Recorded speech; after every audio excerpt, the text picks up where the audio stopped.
I have a music lessons and recording studio in Atlanta, Georgia.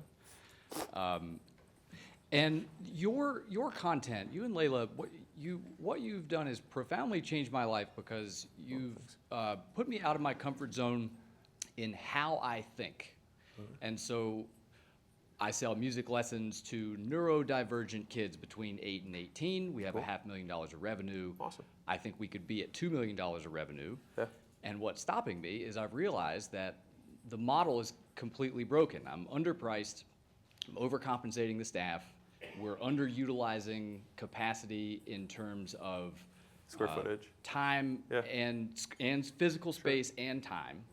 And so my question is, how would you apply first principles thinking to what I should do now, next, and later to run the business that I've got as we make the transition to one that becomes an asset? Yeah.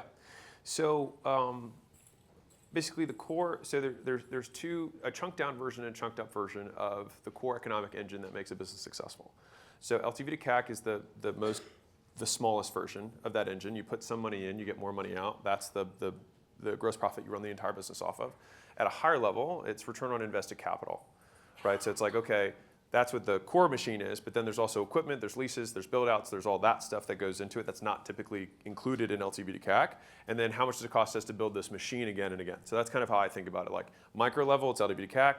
Return on invested capital is what it is at the macro level. When you're like opening more and more locations and saying, it cost me $500,000 to open a location. Location makes me $500,000 within the first 6 months. Okay, cool. I've got a 2-to-1, return on capital within a year, which is awesome, right? So let's get tactical for you. So the nice thing about the music business is that it's actually identical to the gym business, so I know a lot about it. And so the models that I have seen works unbelievably well have been semi-private models, number one, or the 30-minute, multiple times a week, much higher ticket. People stay 3, 4, 5 years with music lessons with their person. I prefer semi-private because I think you get more loyalty to the brand, and it's less about the music teacher who can then leave and then take all of those students and go private. And so I like semi-private in general. Also, I'm sure you could sell around the idea that they get a little bit more socialized, and it's probably good for them and all that jazz. And in terms of pricing, I want my gross margins to be at least 80%, ideally 90%. And so now you can do that when you're 1-on-6, harder 1-on-1. And so if let's say you have 6 kids, right, in a class, or 4, I mean you can level into it. But let's say it's 1-on-4, keep it math simple, and you charge $200.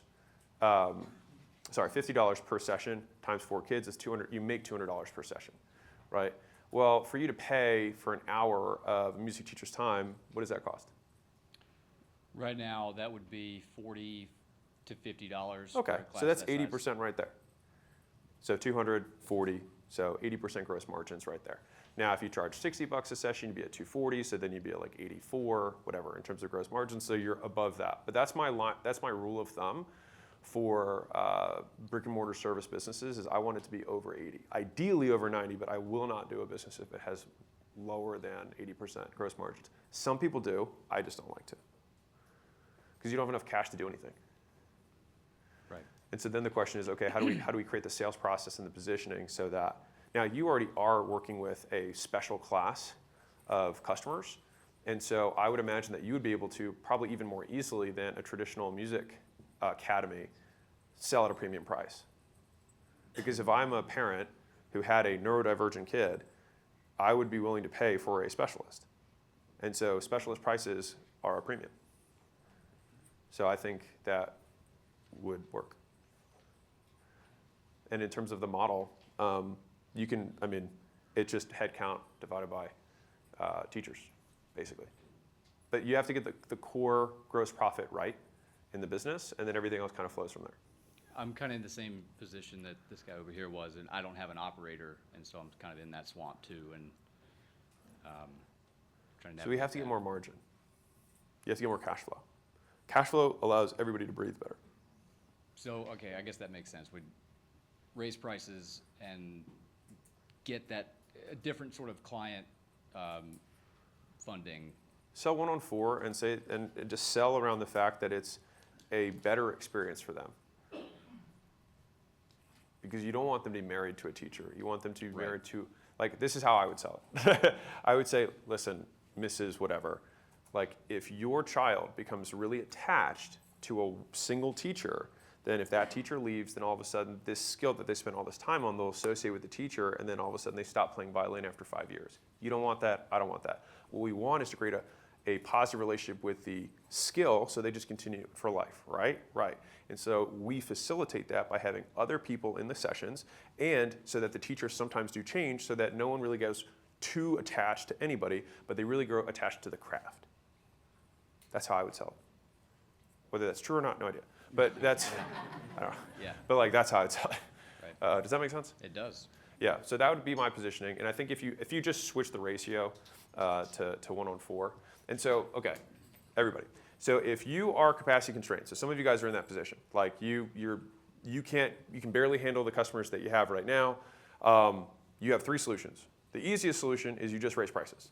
Because if you have supply constrained, then that means that you have more demand than you have supply, prices go up, right? And most people just don't do that and just suffer. So just raise the prices, make more money. That's solution number 1. The second solution is change client delivery ratio, which we just covered. So instead of going 1-on-1, you go 1-to-4. So you get more out of what you already have. This gives you leverage, and it gives you cash flow, improves your gross margins.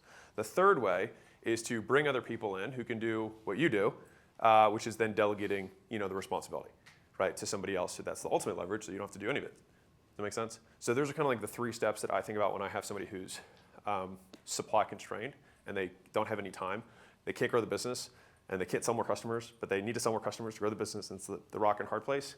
And the nice thing is we start with price because it's the fastest and easiest one to do. You don't have to do anything. You don't have to change anything. You just say a different word and then you make more money. So our primary thing when we opened was it was 100% private lessons. Yeah. And so that's basically the only difference in the hypothetical gym and gym launch, which I'd read the whole thing on the plane over here. How I didn't know that book didn't exist until we. It's a good book. It's awesome. Yeah. But like, so what would the you can still have 1-on-1. You can still have 1-on-1. Just I would predominantly sell semi-private. Right. And if someone's like, well, I want the special snowflake treatment, then you're like, awesome, I'll give you this special snowflake price. Right. How would you design the initial offer for that type of model?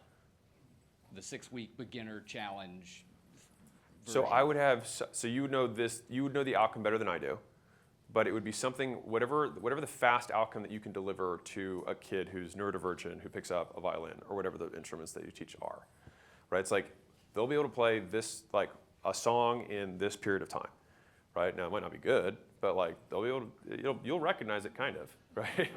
But like, I would want some sort of discrete outcome. And that would be like an outcome. You could also do some sort of subjective thing, which is that like they rate X, or they, like you could have a survey at the beginning, survey at the end. That would be kind of more of an internal thing. Got it. But yeah, typically you'll sell some sort of package up front.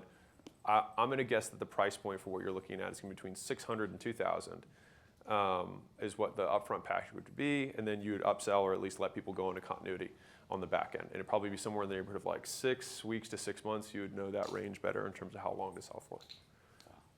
Okay. Yeah, and the best thing, we're drowning in context. We're a recording studio, so Yeah. these kids are making songs all the time. Yeah. And they should be feeding the marketing, but Yeah. it's just so much. Then there's that whole problem. But Yeah, you just need time, man. Like, I think what's interesting is that like the more stressed you are, the lower, this is not me, this is not a slight, just to be clear, I'm saying in general. The more stressed anyone is, the lower your IQ is.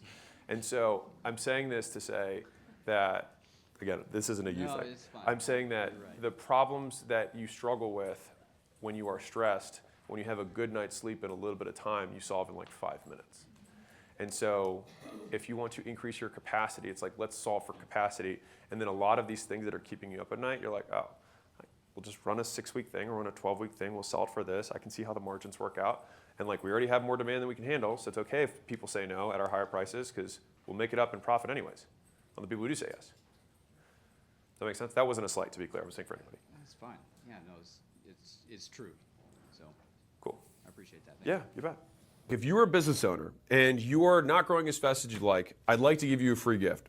So my team and I put together the $100 million scaling roadmap, which is basically 200 hours of us looking over all the portfolio companies we've had and what stages of growth they went through, and more importantly, where they got stuck and how they got past it. And so we broke it into these 10 stages, and we made this little kind of quiz thing where if you put in your business information, it'll tell you where you're at, and the most important part for you, what to do for each of the functions of the business across product, marketing, sales, customer success, recruiting, IT, human resources, and finance. And so no matter what you're struggling with, someone else has already struggled with it and solved it. And so I'd like to give you this thing absolutely free. You can go to acquisition.com/roadmap, plug in your business information. And if you want us to actually help you deconstrain the business and you're trying to scale, we'd love to help you out. On the thank you page, you can just book a call with my team and we will look at the business, see if we can help. And if we can, we'll invite you out to Vegas and we'll do this in person live.